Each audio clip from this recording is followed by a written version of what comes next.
How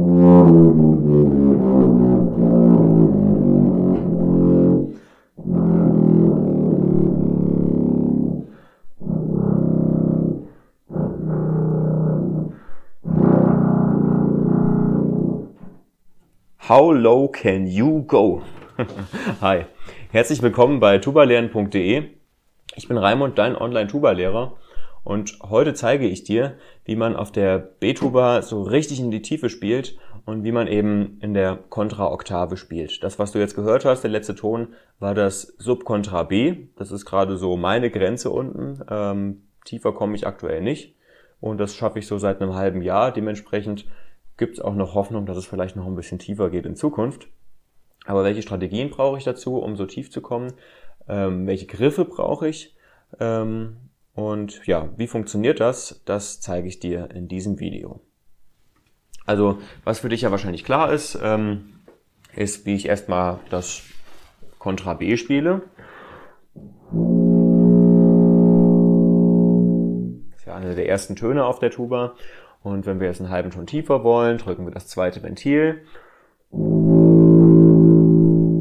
Sind beim A noch eins tiefer, beim ersten Ventil ist das Ass. Wenn wir da einen schönen Ton haben wollen, ist es schon darauf zu achten, dass wir den Mund ordentlich aufmachen, den Unterkiefer locker haben und ordentlich runterfallen lassen. Und dann kommt jetzt das G auf dem dritten Ventil.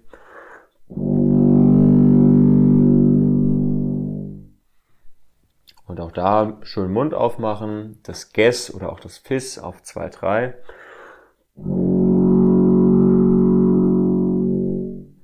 Jetzt kommt der Ton, der, wenn du nur 3 Ventile auf der Tuba hast, schon ein bisschen problematisch ist, nämlich das F.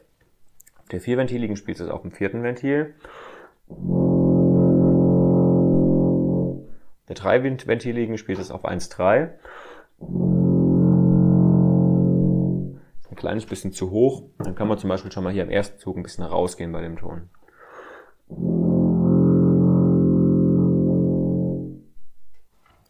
Tja, jetzt kommt der nächste, nämlich das E, und beim E ist es schon darauf zu achten, habe ich auch ein Video zum Thema Intonation gemacht, das ich dir hier oben verlinke, dass du beim E schon den 4. Zug ganz rausziehst, wenn du 4 Ventile hast, und dann klingt der so.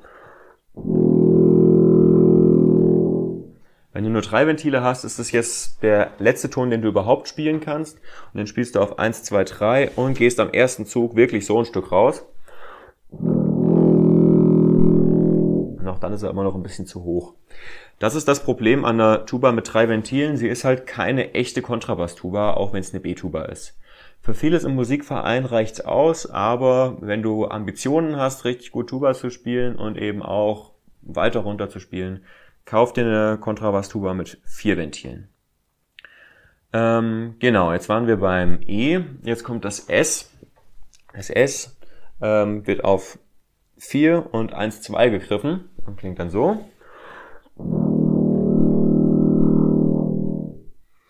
Und das sind jetzt langsam die Töne, die auch ansatztechnisch ein bisschen schwierig werden.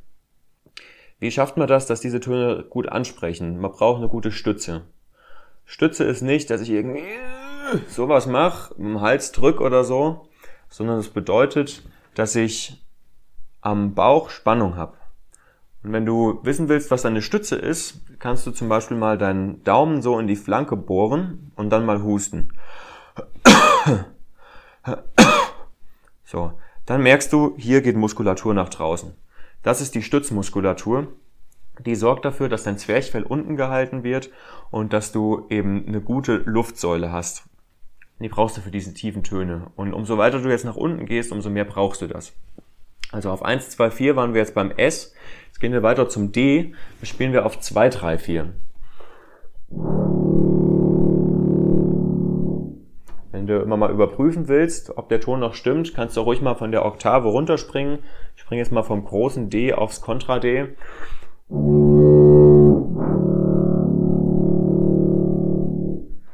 Und für das Des spielen wir 1, 3 und 4.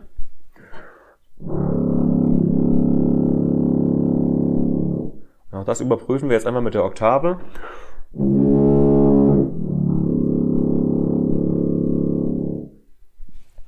Jetzt kommt der letzte Ton, den du mit einem richtigen Griff erreichen kannst, und das ist das C. Und beim C brauchst du alle 4 Ventile, gehst auch am 4. Zug ganz raus und wenn es geht, vielleicht am 1. auch noch ein bisschen.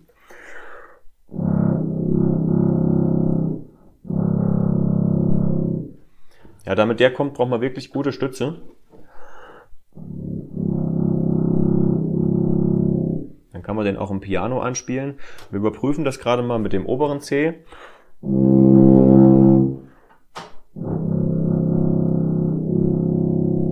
Genau. Jetzt kommt das H, und bei dem H handelt es sich um einen sogenannten falschen Pedalton. Das heißt, es ist kein echter Pedalton, sondern er ist so ein bisschen zurechtgedrückt. Und ich spiele das H auf 1, 2. Komisch, eigentlich müsste man ja noch mehr Griffe anbauen in der Tiefe. Aber es ist eben ein Ton, der ist auf der Skala rein theoretisch nicht mehr drauf. Deswegen spiele ich den auf 1, 2 und der klingt dann eben so.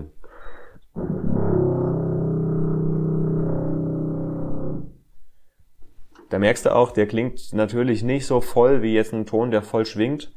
Es ist halt so ein falscher Pedalton.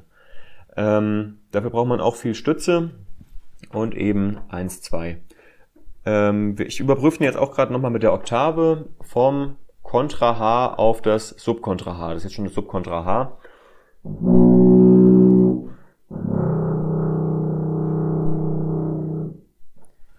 Ja, und wenn du Probleme hast, den zu kriegen, ist so eine erste Strategie, schon mal zu überlegen, diesen Ton zu spielen und gleichzeitig mit dem Mund und der Nase auszuatmen.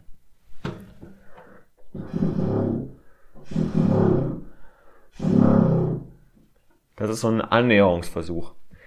Weil wenn du das machst, brauchst du noch mehr Stütze. Du hast die Stütze dann praktisch automatisch und hast einen besseren Luftfluss. Und wenn du das dann mit der Nase weglässt, dann kriegst du den hin. Ja, letzter Ton für mich ist jetzt das Subkontra B. Und da brauchst du eben einfach viel Stütze, lockere Lippen. Und dann gucken wir mal, ob der jetzt bei mir klappt. Der klappt nicht immer. Mal sehen.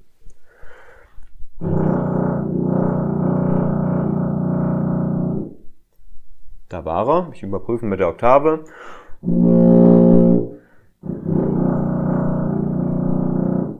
Geht. Ja, rein theoretisch kann man jetzt noch tiefer spielen. Braucht man wirklich guten Ansatz für gute Stütze, richtig guten Luftfluss. Ich arbeite da jeden Tag dran. Ich mache bei meinem Einspielprogramm, was ich dir jetzt auch mal hier verlinke, mache ich immer eine Übung, die mache ich als zweites, nachdem ich zuerst mit dem Mundstück gespielt habe, spiele ich tiefe Töne und dabei gehe ich immer in Halbtonschritten immer weiter runter, um das täglich auszubauen. Wie gesagt, so seit einem halben Jahr kriege ich das Subkontra B und ich kann mir vorstellen, dass ich in einem halben Jahr vielleicht das A oder sogar schon das Ass bekomme. Ich wünsche dir viel Erfolg beim Tiefspielen. Schreib mir doch mal in die Kommentare, wie tief du so auf der Tuba kommst. Oder vielleicht spielst du ja F-Tuba und kommst dann mit noch mehr Griffen noch viel tiefer. Das fände ich auch sehr interessant. Und was du für Übestrategien hast, um in der Tiefe richtig gut zu klingen. Ja, ich wünsche dir viel Erfolg beim Üben und tschüss.